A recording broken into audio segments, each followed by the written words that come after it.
নমস্কার দর্শক, সংবাদ আবির্ভাবের বিশেষ প্রতিবেদনে আপনাদের সকলকে স্বাগত।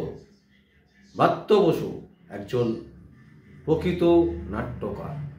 শুধু নাট্যকার নন, তিনি এই মুহূর্তে শিক্ষামন্ত্রী। নাটক করতে করতে তিনি এখন শিক্ষামন্ত্রীতে পরিণত হয়ে গেছেন। আপনারা সবাই তাকে চেনেন, তার নাম হচ্ছে ব্রাত্য বসু। এই ব্রাত্য বসু শিক্ষামন্ত্রী এবারে ফাসাদে পড়তে চলেছেন। একদম পুরো বিপদ তার ঘাড়ের সামনে চলে এসছে।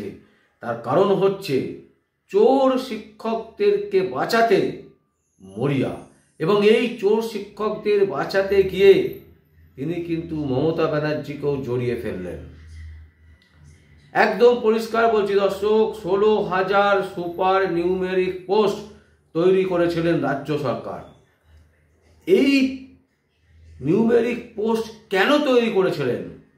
আজকে কলকাতা হাইকোর্টের বিচারপতি বিশ্বজিৎ বসু রীতিমতো সরকারি আইনজীবীকে জিজ্ঞাসা করেছেন যে কেন নিউমেরিক পোস্ট তৈরি করতে হলো। তার উত্তরে আইনজীবী যারা রাজ্য সরকারে তারা বলছেন কি? তারা বলছেন যে বহু ছাত্রছাত্রী যারা শিক্ষক তাদের চাকরি গেছে, তাই তারা যাতে পুনরায় চাকরি ফিরে পায় সেই জন্যই কিন্তু নিউমেরিক পোস্ট তৈরি করা হয়েছে। আশ্চর্যের জিনিস, যাদের চাকরি গেছে তারা তো দুর্নীতি করে চাকরি পেয়েছিল, তাদেরকে চাকরি দেওয়ার জন্য নিউমেরিক পোস্ট, নাকি নিউমেরিক পোস্ট তৈরি করে যারা চাকরি পায়নি, যে সমস্ত হবু শিক্ষকদের যাদের মেরিট লিস্টে নাম ছিল চাকরি প্রার্থীদের, তাদেরকে সেখান থেকে চাকরি দেওয়ার কথা। এ কোন ধরনের সরকার চলছে? ঠিক এইভাবে আজকে কিন্তু বিচারপতি বিশ্বজিৎ বসু তিনি কিন্তু রাজ্যের যিনি অ্যাডভোকেট, রাজ্যের যারা আইনজীবী তাদেরকে কিন্তু একদম চেপে ধরেছেন যে আপনারা 16,000 সুপার নিউমেরিক যে পোস্ট তৈরি করলেন, এই সুপার নিউমেরিক পোস্ট তৈরি করতে কে আপনাদেরকে অর্ডার দিয়েছিল? কার নির্দেশে আপনারা এই সুপার নিউমেরিক পোস্ট তৈরি করেছেন? এই যে সুপার নিউমেরিক পোস্ট যে তৈরি করলেন, কে আপনাদেরকে বলেছে করার জন্য? কার অর্ডারে আপনারা করলেন? এই ধরনের প্রশ্ন কিন্তু আজকে রীতিমতো সরকারি আইনজীবীদেরকে শুনতে হয়েছে, এবং যার ফলে তারা কিন্তু নাজেহাল।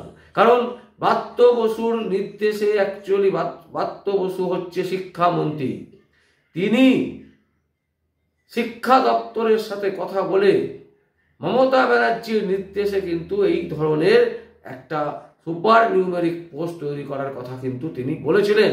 তৎকালীন টিভি চ্যানেলে সংবাদ মাধ্যমের সামনে মাননীয় ব্রাত্য বসু, নাট্যকার এবং শিক্ষামন্ত্রী ব্রাত্য বসু, তিনি বলেছিলেন যে মহামান্য মুখ্যমন্ত্রীর অনুপ্রেরণাতে আমরা চেষ্টা করছি যে সবাই যেন চাকরি পায়, কারণ চাকরি চলে যাক সেটা তিনি চান না। এই ধরনের বক্তব্য কিন্তু সংবাদ মাধ্যমের সামনে তিনি প্রেস কনফারেন্স করে তিনি কিন্তু বলেছিলেন। আর আজকে বিশ্বজিৎ বসু মাননীয় বিচারপতি কলকাতা হাইকোর্টে তিনি জানতে চেয়েছেন যে কার নির্দেশে এই সুপার নিউমেরিক পোস্ট তৈরি করা হলো। 16,000 সুপার নিউমেরিক পোস্ট তৈরি করে যারা চাকরি থেকে বহিষ্কৃত হয়েছে তাদের নাম দেখা যাচ্ছে, তারা চাকরি পাচ্ছে। এটা কি করে সম্ভব? চাকরি যাদের হারিয়েছে তারা রীতিমতো দুর্নীতি করেছে, স্ক্যাম করেছে। তারা বিভিন্ন হয় মার্কশিট, না হলে হচ্ছে রেজাল্ট, কোথাও না কোথাও তারা বিকৃতি করেছে। বিকৃতি করার পর তারপর তারা সুযোগ পেয়েছে, এবং এই সুযোগ পাওয়ার পর তাদের চাকরি গেছে। এখন আবার ঘুরিয়ে সুপার নিউমেরিক পোস্ট তৈরি করে সেইখানে আবার তাদেরকে চাকরিতে নেওয়া হচ্ছে। এই নির্দেশ কে দিয়েছেন?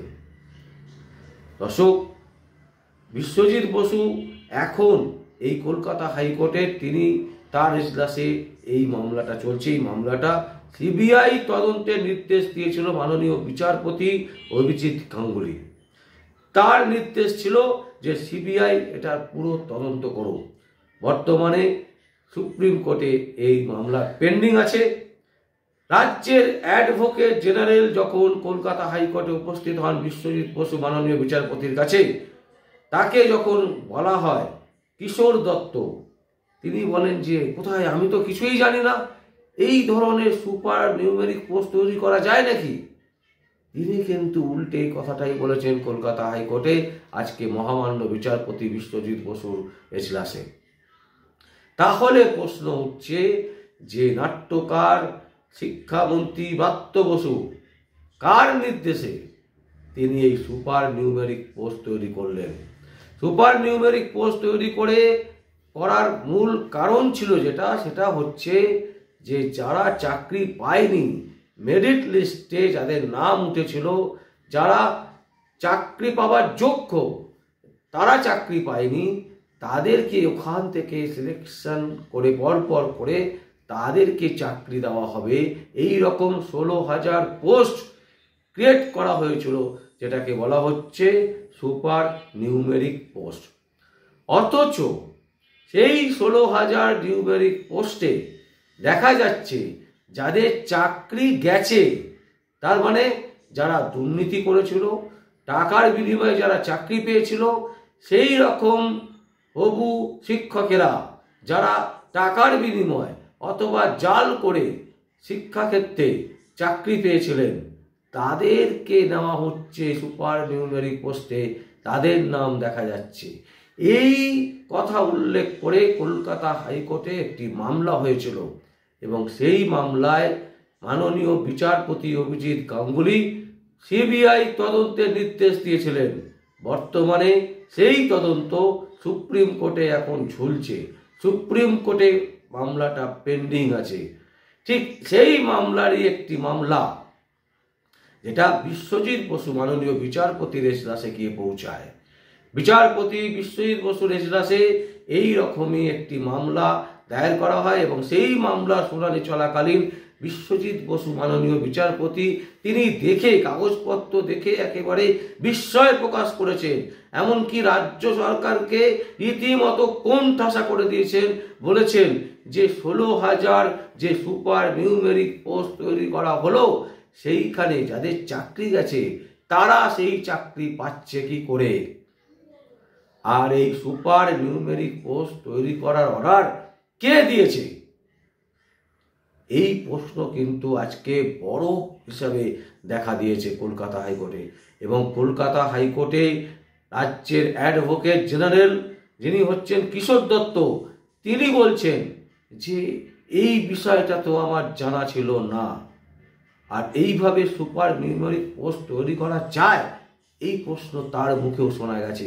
সুতরাং দর্শক, আমরা একটা বিষয় বলতে পারি, কলকাতা হাইকোর্ট আজকে যেভাবে উঠে পড়ে লেগেছে, শুধু তাই নয়, মাননীয় বিচারপতি বিশ্বজিৎ বসু তিনি রীতিমতো বলেছেন যে যত তাড়াতাড়ি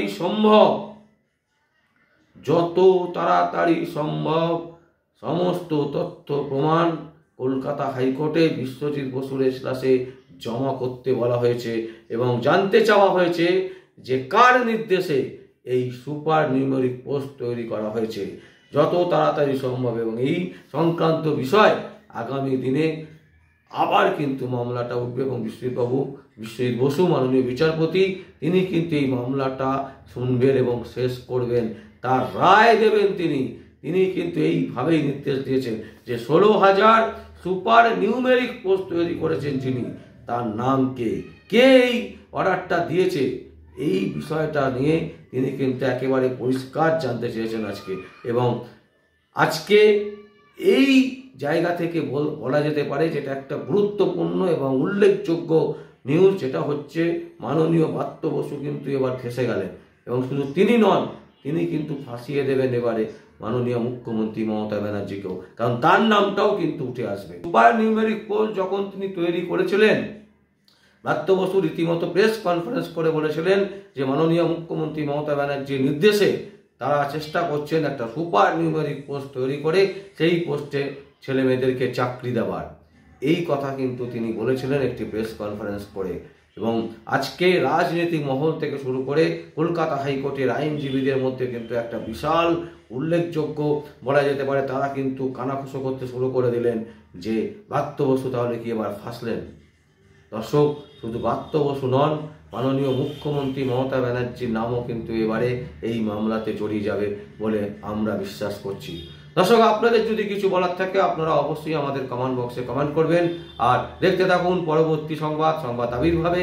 আমার নাম বিশ্বজিৎ পাল, সংবাদ আবির্ভাবের জন্য।